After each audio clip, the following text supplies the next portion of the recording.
नमस्कार, धीरज sir commerce classes में आपका एक बार फिर से हार्दिक स्वागत है। आज आप देख रहे हैं धीरज सर कॉमर्स क्लासेज में फाइनल अकाउंट के उन प्रश्नों को जो कि आप लोगों की सीरीज में कंटिन्यू चल रहे थे।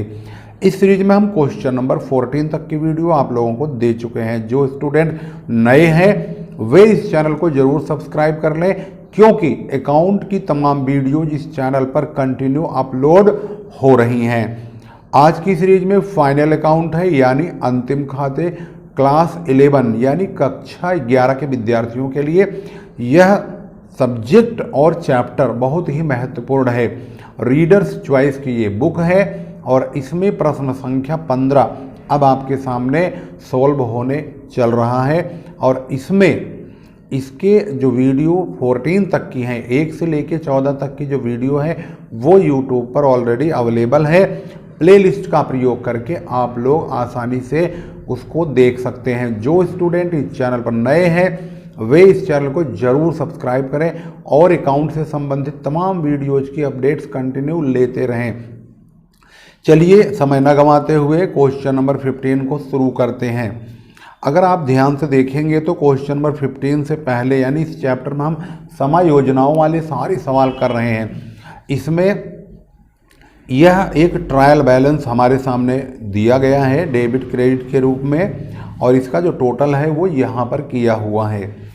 समायोजनाओं में अंतिम रहतिया यानी कि क्लोजिंग स्टॉक है। छपाई और विज्ञापन का 50% अगले वर्ष में डाला जाएगा, और फर्नीचर और फिटिंग पर 10%, भूमि भवन पर 2.5%, ये डेप्रिसिएशन है।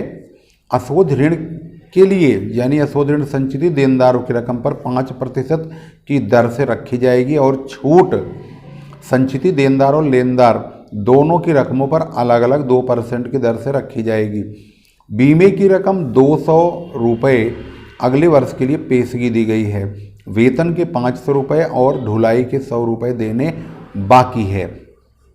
यही सवाल हमारे सामने है। हर सवाल में फाइनल अकाउंट के सबसे ज़्यादा जो दिक्कत करने वाली चीज़ें हैं वो हैं ये समायोजनाएं। जब हम शुरू करेंगे सबसे पहले ट्रेडिंग अकाउंट का पार्ट तैयार करेंगे। ट्रेडिंग अकाउंट के लिए सबसे पहले ओपनिंग स्टॉक की ज़रूरत होती है, जो कि यहाँ पर लिखा हुआ है 46,800 रुपये। 31 दिसंबर 2019 को ये बनाया जा रहा है। तो 31 दिसंबर 2019 हो, 20 हो, 21 हो, 22 हो, 23 हो, जो भी समय आपके पास यहाँ पर अवेलेबल हो वह समय आप एंडिंग पीरियड का यहाँ पर डाल दीजिए। हमने क्योंकि 2023 इस वक्त चल रहा है तो हमने 2023 ही दिसंबर 31 का डाल दिया, जिससे कि ये सवाल अब आने वाले समय में किसी भी बच्चे के लिए ज़्यादा से ज़्यादा उपयोगी हो। लेकिन आप यहाँ पर ईयर वही डालेंगे जो आपकी बुक में मिला हुआ है या यूँ कहिए दिया हुआ है। तो सबसे पहले हम ओपनिंग स्टॉक लिखेंगे 46,800 रुपये का, जो कि यहाँ पर दिया गया है। इसके तुरंत बाद परचेज लिखते हैं। परचेज है 2,43,100, और परचेज में से परचेज रिटर्न घटाते हैं तो यहीं पर नीचे लिखा है 5,800 रुपये का। तुरंत माइनस करेंगे 2,37,300 आएगा। इसके बाद ट्रेडिंग से रिलेटेड आइटम भाड़ा एवं ढुलाई भी यहीं से रिलेटेड है, तो यहाँ पर लिख देंगे फ्रैट एंड कैरिज। यहाँ पर 18,600 का है, तो नीचे यहाँ पर देखेंगे तो ढुलाई के 100 रुपये अदत्त है यानी देना बाकी है, तो 100 रुपये जोड़ देंगे। आउटस्टैंडिंग जुड़ चुका है। इसके बाद अगली जो अमाउंट है मजदूरी और वेतन 9,300, तो वेतन में यहाँ 500 रुपये का आउटस्टैंडिंग भी है। ये बात ध्यान रखें, अगर मजदूरी पहले है तो ट्रेडिंग में डालिए, अगर वेतन और मजदूरी होता तो हम इसे प्रॉफिट एंड लॉस में डालते, क्योंकि फिर इसे वेतन के रूप में समझा जाता। जो वर्ड पहले हो उसी रूप में समझिए। मजदूरी दिया है तो वेजेज के नाम से आपको wages and salary trading account के डेबिट में लिखना है।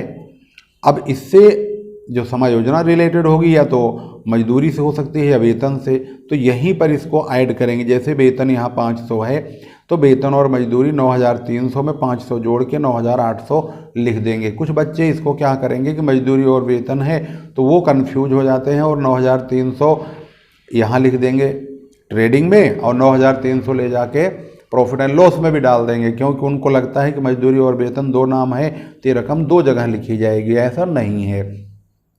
इसको आपको एक ही जगह लिखना है ट्रेडिंग में। ये अमाउंट पूरा हो गया। ट्रेडिंग से रिलेटेड और कोई आइटम यहाँ पर नहीं दिया हुआ है। इसके बाद हम क्रेडिट साइड का आइटम लिखेंगे और उसमें है सेल, बिक्री 2,89,600 की। इसमें से विक्रय वापसी तुरंत माइनस कर देंगे तो 2,81,000 आ जाएगा। इसके बाद क्लोजिंग स्टॉक होता है जो कि हम पढ़ चुके हैं पहले ही 78,600। तो अब हम डेबिट क्रेडिट का मैच करेंगे, यानी कि इसका मिलान करेंगे। इन दोनों को जोड़ देंगे तो 3,59,600 आएगा। यही साइड ज़्यादा है जबकि 1, 2, 3, 4 ये चारों कम हैं। तो हम इन चारों को जोड़ करके 3,59,600 में से माइनस करेंगे तो 47,000 रुपये का ये ग्रॉस प्रॉफिट आ जाएगा। इस ग्रॉस प्रॉफिट को कैरी डाउन यानी CD करेंगे, नीचे वाले हिस्से में ब्रॉड डाउन कर लेंगे, 47,000 यहाँ आ जाएगा। इसके बाद प्रॉफिट एंड लॉस अमाउंट जो है अकाउंट से रिलेटेड आइटम्स को लिखेंगे। सबसे पहले छपाई और विज्ञापन का 50% अगले वर्ष के खर्च में डाला जाएगा। तो इसका मतलब है छपाई विज्ञापन का आधा तो प्रॉफिट एंड लॉस में आएगा ही आएगा, आधा जो बच जाएगा वो हमारी बचत है तो उसे एसेट्स में लिख देंगे। तो छपाई और विज्ञापन 14,600 है तो इसका आधा 7,300 रुपये प्रिंटिंग एंड एडवर्टाइजिंग के नाम से लिख देंगे। इसके बाद है फर्नीचर पर और फिटिंग, फर्नीचर और फिटिंग पे 10%। तो फर्नीचर और फिटिंग का ये डेप्रीसिएशन है जो कि 10% बोला है। तो ये यहाँ पे 1,800 लिखा है, इसका 10% काटेंगे तो 180 रुपया फर्नीचर का डेप्रीसिएशन आएगा। इसी के आगे दिया हुआ है लैंड एंड बिल्डिंग 2.5%। तो लैंड एंड बिल्डिंग की जो रकम है वो है कितनी, उसका हमें यहाँ पर काटना है डेप्रीसिएशन, यहाँ पर है 30,000। 30,000 का 2.5% काटेंगे 750 रुपये आएगा। ये दोनों डेप्रीसिएशन 930 रुपये के होते हैं। इसके बाद अगला अमाउंट, अशोध ऋण संचिति देनदारों की रकम पर 5% काटने के लिए कहा गया है। तो हमारे जो देनदार हैं उनका 5% अशोध ऋण होता है। देनदार उनको बोलते हैं जिनको हम उधार माल बेचते हैं। तो ये 24,000 का है, इसका 5% काटेंगे तो 1,200 रुपये आएगा। तो 1,200 रुपये को हम लिखेंगे डेबिट साइड में, लेकिन यहाँ पर देख लेंगे कोई अशोध ऋण पुराना तो नहीं है, अगर है तो उसी में हम इसको जोड़ देंगे, नहीं होगा तो इसको भाई अलग से ही लिखा जाएगा। तो फिलहाल इसमें दिखाई नहीं दिया। Provision for bad and doubtful debts के हमने 1,200 रुपये लिख दिए, इसी 24,000 का 5% काट दिया। अब क्योंकि सवाल में आगे देनदार लेनदार पे दोनों पे छूट भी मांग रहा है, तो जो ये 5% हमने 24,000 का 1,200 रुपये निकाला है वो हम प्रॉफिट एंड लॉस के डेबिट में तो लिखेंगे, लेकिन 24,000 में से 1,200 रुपये हमारे मर भी जाएंगे। तो अब हमारे पास 1,200 रुपये इसमें से माइनस करने के बाद 22,800 रुपये बचेंगे शुद्ध देनदार। अब उस पर भी आगे बोलता है कि 2% छूट कटेगी। तो 22,800 का 2% जो होता है 456 रुपये होता है। तो वो मतलब डिस्काउंट ऑन डेटर के नाम से लिखेंगे। दोनों को जोड़ देंगे 1,656 रुपये आएगा। ये ध्यान रखेंगे 1,656 रुपये बैलेंस शीट में डेटर में से माइनस भी होंगे देनदारों में से। इसके बाद अगली समायोजना, यहाँ पर लेनदार की रकम पर छूट काटने के लिए बोला है। तो जो लेनदार हैं उनकी छूट हमारे लिए फ़ायदा है। 14,800 का 2% 296 रुपये।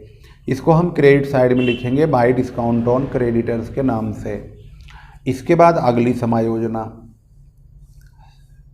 बीमे की रकम 200 रुपये अगले वर्ष के लिए पेशगी दी गई है। तो पेशगी का मतलब प्रीपेड होता है। तो जहाँ पर बीमा है, बीमा तो प्रॉफिट एंड लॉस के डेबिट में लिखा जाएगा, लेकिन उसमें से हम इस 200 रुपये को माइनस कर देंगे क्योंकि ये प्रीपेड है। तो बीमा यहाँ देखेंगे 800 रुपये का दिया हुआ है।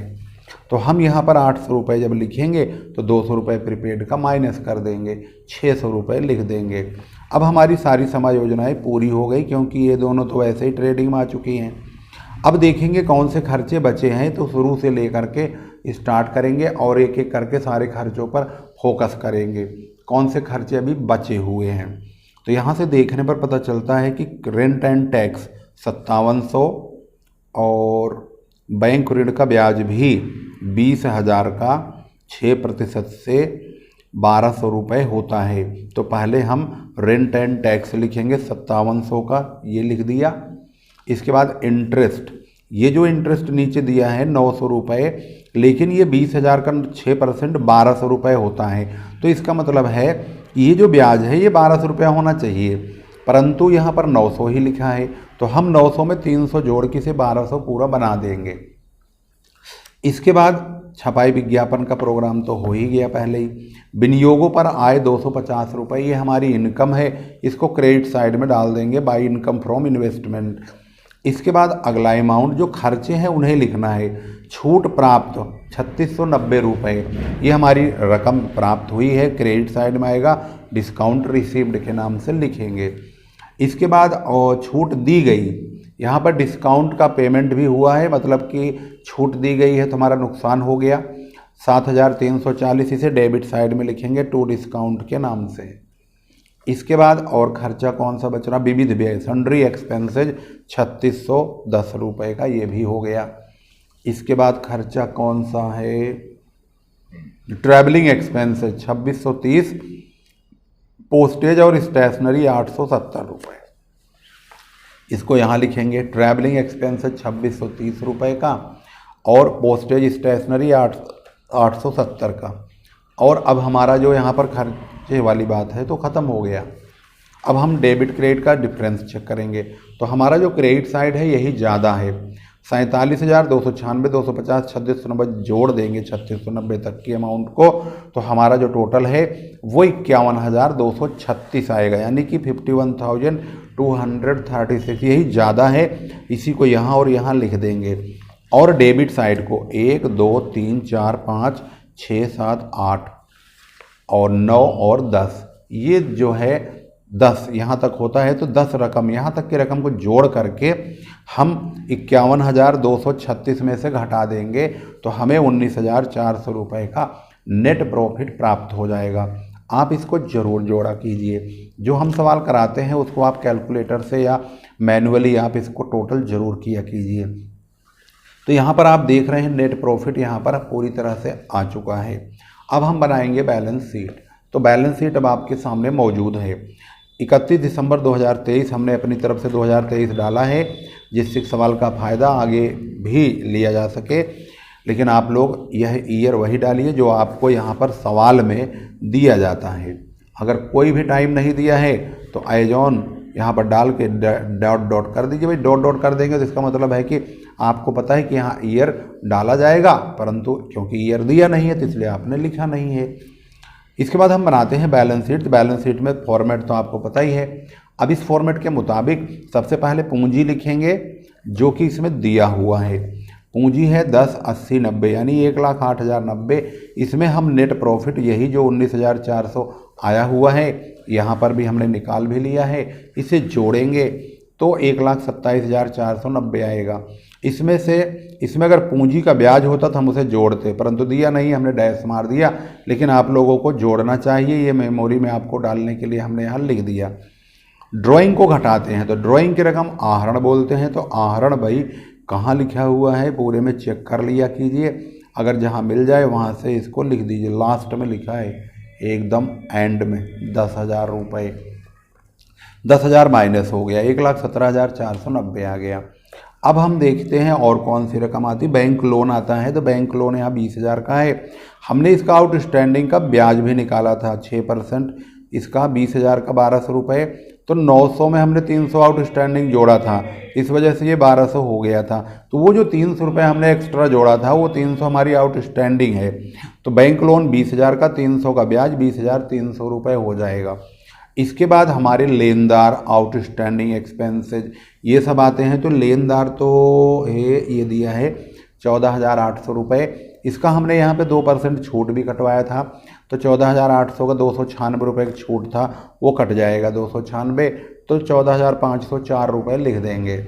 इसके बाद सैलरी आउटस्टैंडिंग है 500 और कैरिज का आउटस्टैंडिंग है 100 रुपये। तो हमने यहाँ पर आउटस्टैंडिंग सैलरी और आउटस्टैंडिंग कैरिज यहाँ पर लिख दिया। इस प्रकार से इसका टोटल करेंगे तो यहाँ पर 1,52,894 आ जाएगा। इसके बाद पहुँचते हैं एसेट साइड में। एसेट साइड में सबसे पहले उन्हीं संपत्तियों को लिखा कीजिए जिन पर डेप्रिसिएशन कटता है। अगर सवाल की बात करें, सबसे पहले land and building, furniture, machinery, इन सब को लिखा जाता है। सबसे पहले हम देखेंगे लैंड एंड बिल्डिंग की जो रकम है वो है 30,000, यहाँ पर देखेंगे तो 30,000 है। इसका हमने 2.5% काटा था डेप्रीसिएशन 750 रुपये, उसे इसमें से माइनस कर देंगे। ऐसे ही फर्नीचर और फिटिंग का था 1800 रुपये, इसमें से 180 रुपये 10% ये जो डेप्रीसिएशन कटवाया था उसे माइनस कर देंगे। तो सबसे पहले नंबर पे लैंड एंड बिल्डिंग में से डेप्रीसिएशन घटा, फिर फर्नीचर में से घटा। इसके बाद और भी संपत्तियाँ मशीन वगैरह आती है, पर मशीन दिया नहीं है। तो इसके बाद हमारी अगली संपत्ति होती है विनियोग, इन्वेस्टमेंट, जो कि यहाँ पर 5,000 का दिया है, उसको लिख देंगे। इसके बाद क्लोजिंग स्टॉक जो कि लास्ट में दिया हुआ है, क्लोजिंग स्टॉक ये रहा। इसके बाद हम यहाँ पर और संपत्तियों को चेक करेंगे, तो और संपत्तियों में आता है देनदार, ये रहा 24,000 की संपत्ति जो है यहाँ पर देनदार के रूप में है। तो ये 24,000 हमारी करेंट एसेट्स के रूप में भी जाना जाता है।